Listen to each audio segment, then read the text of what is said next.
Hey everyone, it's Jenna Melanson from Canadian Beats Media. Today I'm joined by Lou from Toronto-based metalcore band Diamond Weapon for our latest segment of Zoomies. Welcome, Lou. Hey Jenna, how you doing? Good, and you? I'm doing okay. So first off, care to introduce Diamond Weapon a bit more in depth? Like you said, we're sort of like a metalcore, post-hardcore band based out of Toronto, featuring myself, Marco Vanni on bass, Jason Bradfield on drums, and a new addition from our last album, Stephen McLean has joined us as the lead guitar player, and we're just a bunch of weirdos making loud music. Okay. So you've unveiled your album All Heart No Sleeve. Tell us a bit about the writing process behind the release.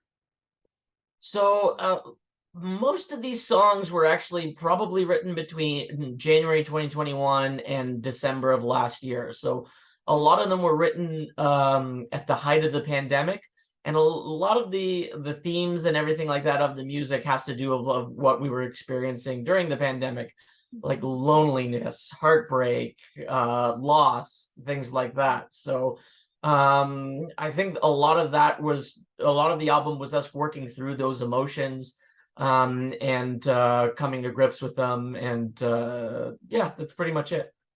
Okay. So the single Heaven in the Cold Clouds was a first preview of the album.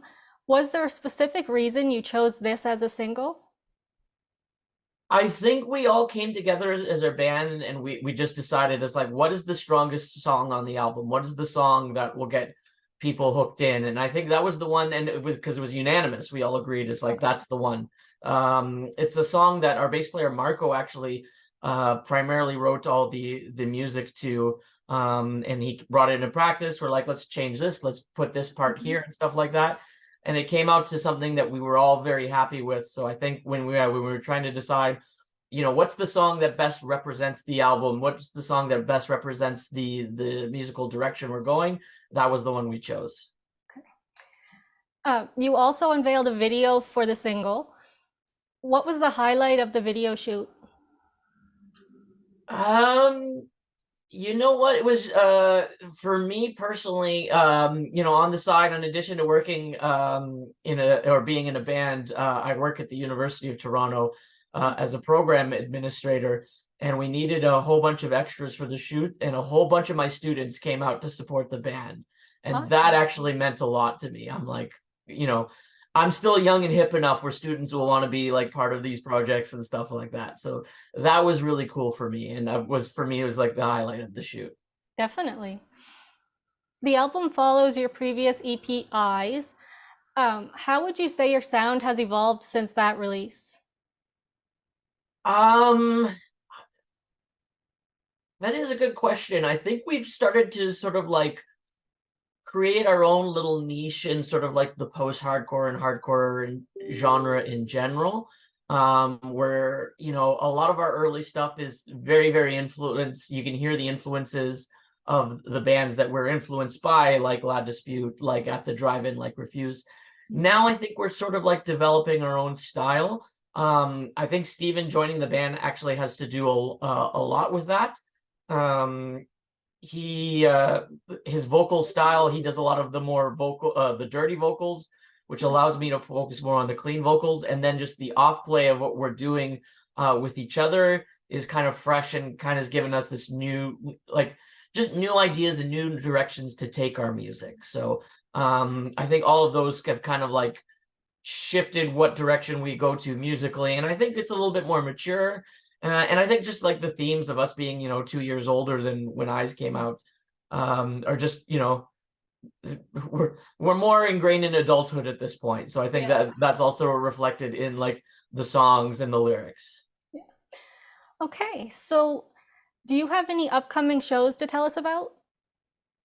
Yeah, so we played, our tour started last night in London, Ontario, and we're having our release record tonight, November 10th, in Toronto. And We're finishing this on tour. We're hitting Hamilton, Peterborough, Ottawa, and Oshawa.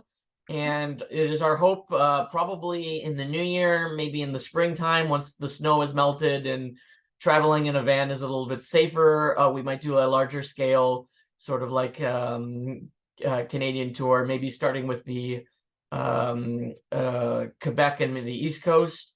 And we're trying to organize. We were likely playing a festival. I don't want to get into too many details, but we might be getting west, maybe around June, July. So we'll see. Awesome. So the next 5 questions are just for fun. All right, I'm ready. Okay. If you could work with one fellow Canadian band or artist, who would you choose? Ooh. There's a 2-part answer to that. One, I would love to do a collaborate with any and all of the guys in Alexis on Fire. Because I think they're a large influence of who we are in the band, especially our drummer Jason. He adores them and would probably kill for an opportunity like that. I mean, Scott Middleton from Cancer Bats mastered this record, and that was a dream come true for us because we were all just big Cancer Bat fans. So we got to live the dream in that scenario already. So that would be one. But for me personally, just because, and she's a completely different style, but she's one of my favorite Canadian artists, Basha Bulat is absolutely amazing, and I would love to get her to sing on like one of our tracks one day. I think she would do an amazing job. So yeah, it's partial. I've known Basha for several years, but I think she would do a terrific job. Okay, well, you'll have to make it happen. I'll try my best. Who was the first Canadian band or artist to catch your attention growing up? So for me, because it was the first concert I ever went to, I saw Rusty play a free show at the CNE when I was like 12 years old, and that just led me to this rabbit hole of rock and roll that sort of came after. So I got into bands, especially when I was young, like Moist and Treble Charger, Our Lady Peace, and then but Rusty was cool because they were an underground band pretty much to begin with. I mean, when you're 12 years old, everyone who has a video on Much Music is a rock star, and then you go see their shows, and they're just like normal people. Yeah, I remember seeing the band Scratching Post quite a bit when I was young, and they were absolutely one of my favorite bands, and I just adored them. And put them on this pedestal because like you have videos on Much Music, you're rock stars. And then they invite you to hang out after the show, and it's like, oh, these are actually really real people just like me. So that was like a kind of eye-opening experience. But the first one I would say is Rusty. Yeah, they were the ones that got me into like the Canadiana of indie rock music. awesome. As we creep closer to winter, what outdoor activity do you enjoy in the colder months? Oh, most definitely hockey. I'm an avid hockey player. I used to play in a couple leagues. I've whittled it down to just one league now, but hockey's my thing. And I think just skating in general, it's one of the things where my partner and I, for date nights, we'll go to like an outdoor or rink when they have like the public skates. And you just get like, a little hot tea or hot chocolate and skate around, and it's super fun. So that's a good time for me. That's the quintessential Canadian date in my eyes. For sure. If you had to choose one cover song that you had to sing at every show for the rest of your career, which would you choose?